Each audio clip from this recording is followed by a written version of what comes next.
Bien, saludos, Romer Zárraga, director del Servicio de Atención de Emergencia. Estamos hablando ahora sobre interpretación electrocardiográfica básica y avanzada, más tratamiento de arritmia.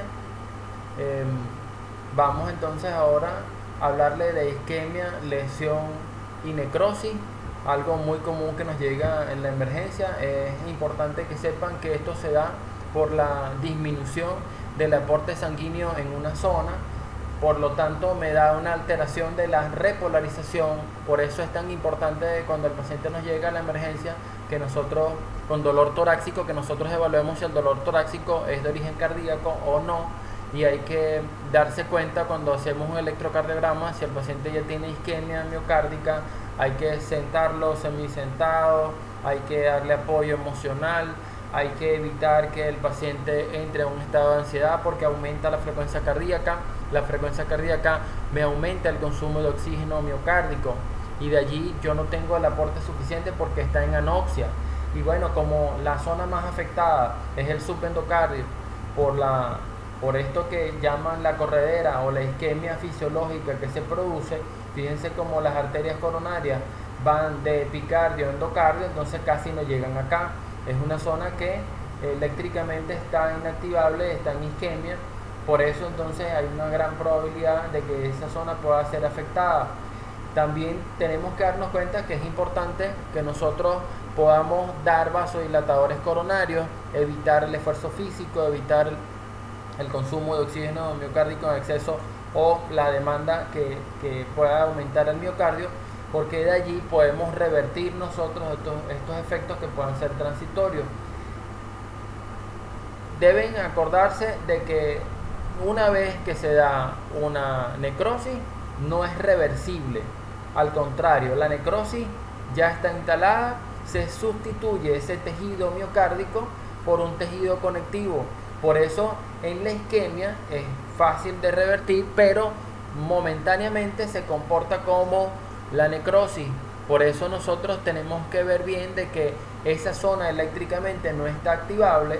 El vector cardíaco, el impulso eléctrico se desvía, se aleja de esa zona porque la célula se desacopla completamente.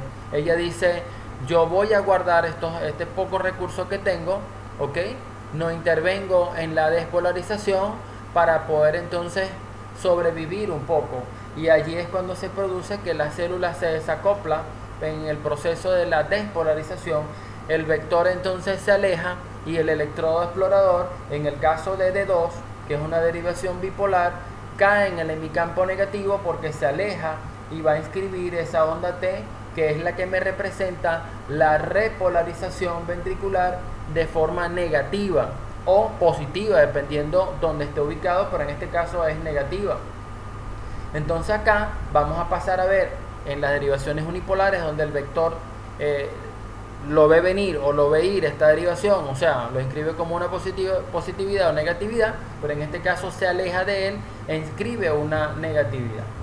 Bien, ya hablamos sobre esto. Fíjense la isquemia fisiológica que se produce acá, o mal llamada también esta zona la corredera. ¿Sí? Es importante que sepan las zonas que se afectan, ¿no? A nivel subendocárdico, subepicárdico, transmural e intramural. De acá depende la estabilidad hemodinámica del paciente. Imagínense por un momento solamente que tenemos este paciente con un infarto transmural extenso que afecta B5, B6, D1, ABL, ¿ok? ABF, que tenemos una onda T positiva, picuda, por supuesto simétrica. Eso quiere decir que tengo una gran extensión del ventrículo izquierdo afectado, por lo tanto la fracción de eyección se va a ver afectada, la presión arterial se va a ver afectada y por ende la perfusión de diversos órganos se va a ver afectado, y por eso es que nosotros estos pacientes con isquemia tenemos que mantenerlos en reposo, tenemos que mantenerlos en monitorización electrocardiográfica, presión arterial, saturación de oxígeno, evaluar el estado de conciencia, colocar una sonda vesical para ver si entonces hay una perfusión también renal. A medida que va pasando el tiempo, fíjense acá, estas líneas con estos puntos separados me representan una isquemia, o sea, todavía no tengo una gran afectación, pero si yo no logro dar una revascularización o una reperfusión, mejorar el aporte sanguíneo, que me llegue oxígeno, nutrientes, va a pasar entonces a lesión. Ahí sucede otro fenómeno. Ya estamos teniendo más tiempo sin aporte sanguíneo, sin perfusión, y luego sigue pasando el tiempo y pasa entonces a necrosis, donde hay muerte del tejido, donde el tejido especializado se sustituye por un tejido conectivo. Este tejido especializado de contracción y de construcción ya no existe, de una contracción ventricular no existe.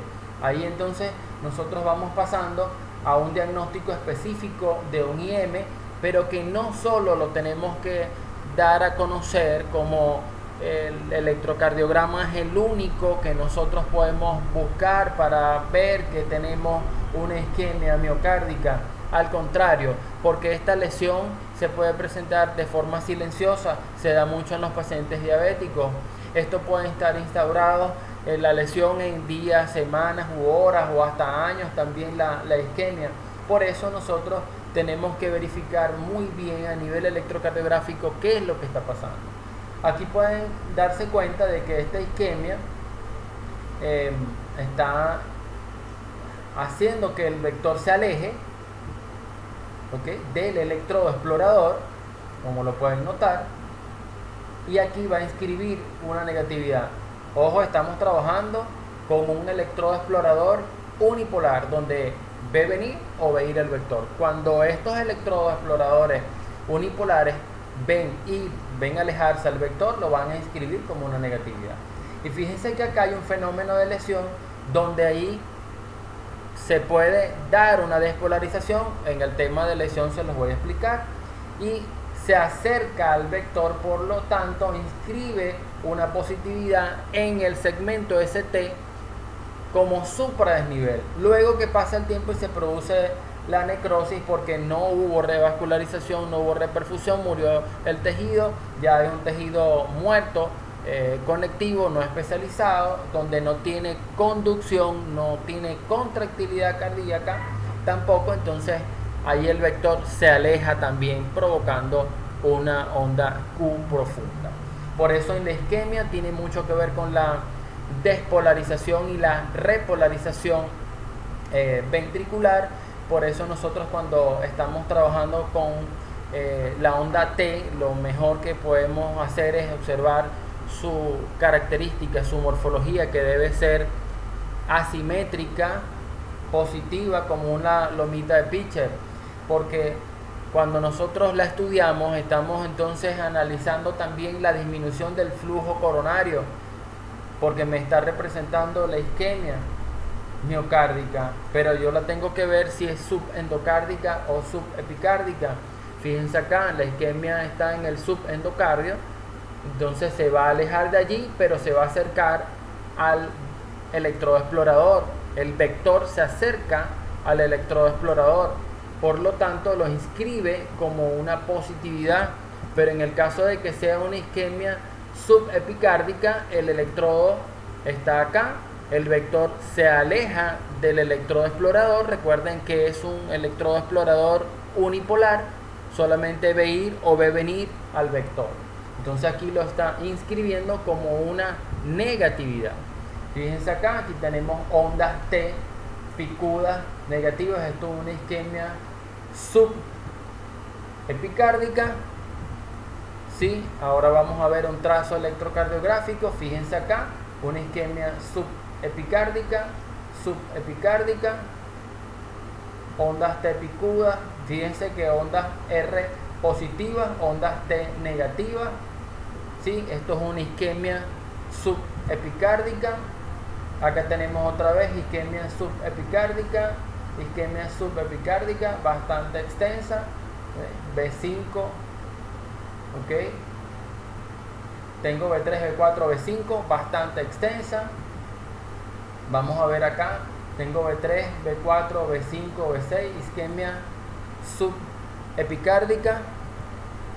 Tengo este otro trazo electrocardiográfico. Fíjense acá, la onda T está negativa, no está picuda, pero sí está negativa. Quiere decir que estoy ante una isquemia miocárdica. Aquí tengo una onda T positiva, picuda y simétrica. Eso quiere decir que estoy ante una isquemia subendocárdica.